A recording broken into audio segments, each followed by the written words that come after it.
मलूक नागर। अब आईपी सिंह सपा के नेता ये बात कह रहे हैं, ये हमारे सामने है। हालांकि सुरेंद्र राजपूत ने उनको जवाब भी दिया है, लेकिन मेक योर पॉइंट मलूक नागर।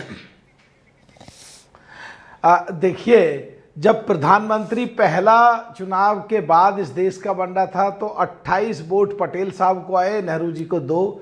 वहां गलत करके नेहरू जी को प्रधानमंत्री बनाया। इंदिरा जी ने इमरजेंसी लगाई, चुनाव हारे। माननीय सुप्रीम कोर्ट का जज को 6-7 साल जूनियर को बनाया। उस पर बात हुई, संसद में राजीव गांधी जी पे बात हुई, ये भागे नहीं। और जैसे ही घुसपैठियों की बात आई, उठ के भाग लिए। अजय देवगन, ये लोग ये अमीश देवगन सर, अजय देवगन फिल्म का एक्टर है। अरे ओ सॉरी, अमीश देवगन साहब, सॉरी, ये सोचते हैं देख रहे थे। अच्छा एक्टर है। ये लग रहा है, ये लगता है इनको, सुनो, इनको ये लगता है कि शायद ये लोग देश को गुमराह कर सकते हैं। देश के मुसलमानों को ये टच करना, ये ठेकेदार ना बने। ये घुसपैठिए हैं पाकिस्तान के, बांग्लादेश के मुसलमान। और हमारे देश के मुसलमानों की भारत सरकार और प्रदेश की सरकार की जो स्कीम है, उन स्कीम का फायदा अगर पाकिस्तान और बांग्लादेश के मुसलमान खाएंगे तो इनको नहीं खाने देंगे। कि मर्जी से ही रहे हैं वो। पिछले नेशनल टेलीविजन पे कांग्रेस का प्रवक्ता उठ के भागा। और ये मैं तो हिम्मत की दाद दूंगा अभय दुबे की कि ये भगोड़े नहीं हुए। ये माननीय प्रधानमंत्री को भगोड़े कह रहे हैं, अभी ये पार्लियामेंट में भगोड़े हुए, इनके प्रवक्ता पिछले टेलीविजन पे भगोड़े हुए।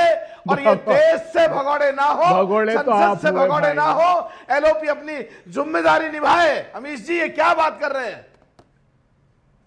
जी जी, अभय दुबे जवाब। अमीश जी, अमीश देवगन जी मेरे विद्वान साथी लोकसभा के सदस्य रहे हैं। मैंने तो संवैधानिक प्रश्न पूछा कि ये जो वोट चोरी कर रहे हैं, ये किस संविधान के किस प्रावधान के तहत कर रहे हैं, ये बता दीजिए। इनको अधिकार ही नहीं है। मलूक नागर जी, मलूक जी, पहले तो मेरा सुझाव है आपको कि राहुल गांधी जी के बराबर में बैठ के कांग्रेस को धोता था, शंख पुष्प लिया करो, याददाश्त ठीक रहेगी। ये पिक्चरें ज्यादा देखने लगे। हमारे अमीश देवगन जी इतने खूबसूरत पत्रकार हैं। अजय देवगन बता रहे हैं उनको थोड़ा शंख पुष्पी खाया करो। पार्लियामेंट से आप भगोड़े नहीं हुए, बताइए। बाहर एक बड़ी खबर आ गई है। मैं उस बड़ी खबर पे जाऊंगा, लेकिन केंद्रीय मंत्री पीयूष गोयल का विपक्ष पर बड़ा हमला है। विपक्ष का असली चेहरा सामने आ गया है। विपक्ष के पास घुसपैठियों का वोट है। एसआईआर से घुसपैठियों को बाहर निकाला जा रहा है। घुसपैठिए इस देश का भविष्य तय नहीं करेंगे। बीजेपी ने बड़ी लाइन ली है, घुसपैठिए इस देश का भविष्य तय नहीं करेंगे। सुनील यादव, क्या विपक्ष, क्या आप लोग घुसपैठियों के साथ हैं? आप चाहते हैं घुसपैठिए इस देश का विपक्ष, इस देश का भविष्य तय करे? Your tech Sunil Yadav. आवाज कट गई थी। देखिए अमीश भाई, मैं केवल 2 बातें कहूंगा। एक तो अगर देश के गृह मंत्री जी ये कह रहे हैं कि देश में घुसपैठिए हैं, तो मैं क्या कहूं कि 11 सालों से माननीय प्रधानमंत्री जी, माननीय गृह मंत्री जी क्या कर रहे हैं। गांव में जो कहावत है वो मैं टीवी चैनल पर नहीं बोल सकता हूं कि क्या कर रहे थे। तो एक जिम्मेदारी किसकी है? एक दूसरी बात, अभी बीजेपी के प्रवक्ता कह रहे थे, मैं इनकी सच्चाई बता दूं। हमको सब लोग कह देते कि हम राम विरोधी हैं। देखिए, इनके राम अलग है, हमारे राम अलग है। हमारे राम पुरुषोत्तम राम है। हमारे राम केवट को गले लगाने वाले राम है। हमारे राम सबरी के जूठे बेर खाने वाले हैं। अब इनके कौन से राम है जिसके पीछे भ्रष्टाचार करते हैं, चंदा चोरी करते हैं, जमीन घोटाला करते हैं, अपनी बेईमानी, अपना नकारापन छिपाते हैं? ये किस भगवान राम की बात कर रहे हैं आप? भगवान राम के रास्ते पर तो नहीं चल रहे ना।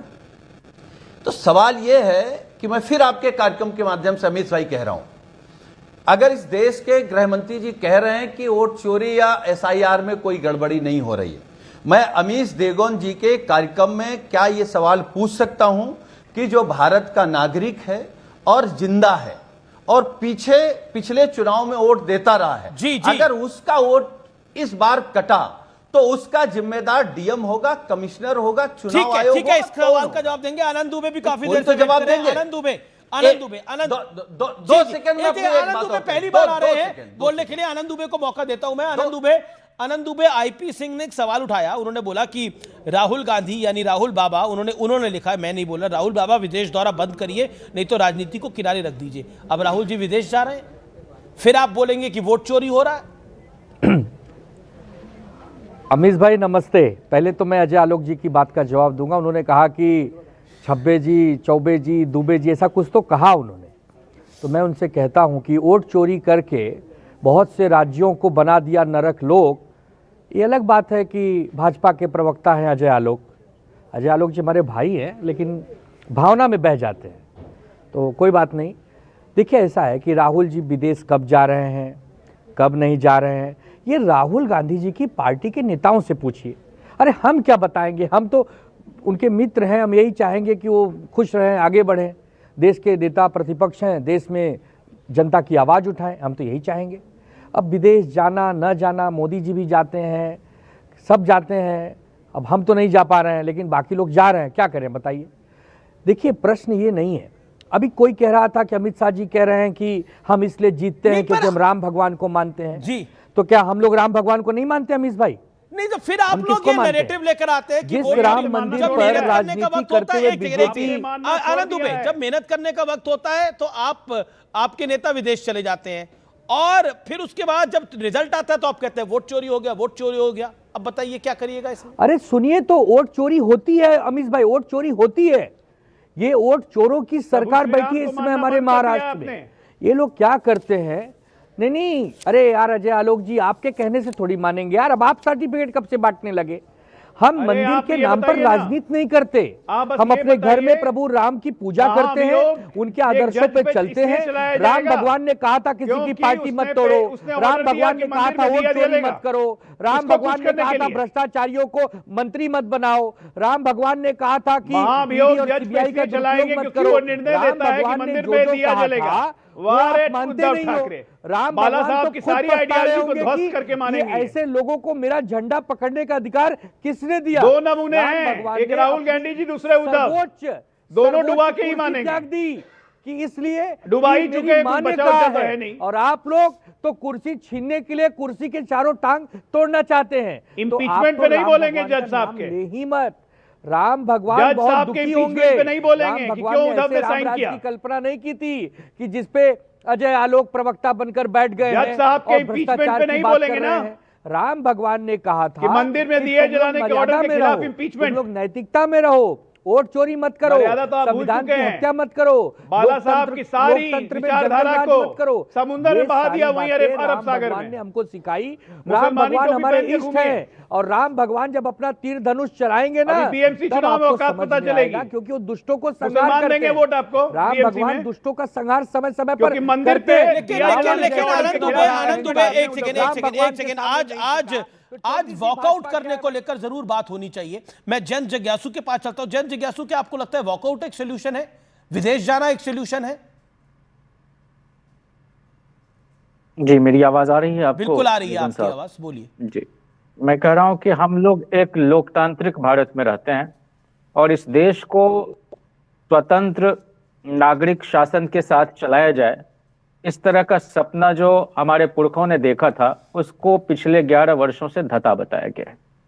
और किसी भी जमहूरियत को सुचारू रूप से चलाने के लिए एक निष्पक्ष चुनाव आयोग, एक स्वतंत्र मीडिया, एक कर्तव्यपरायण ब्यूरोक्रेसी, इसकी सख्त आवश्यकता होती है। नहीं तो सत्ता का इतना केंद्रीकरण हो जाता है कि वहां पर कोई भी आर्थिक स्थिति या राजनीतिक बहुलतावाद हम नहीं देख पाते हैं। और हमने देखा है इस चुनाव में जिस तरह से एसआईआर को कंडक्ट किया गया और 2003 का हवाला दिया गया, उसमें कहीं से भी स्पेशल, खास, विशेष किस्म के सघन पुनरीक्षण की बात नहीं हुई थी। उसमें नागरिकता सिद्धि की कोई बात नहीं हुई थी। उसमें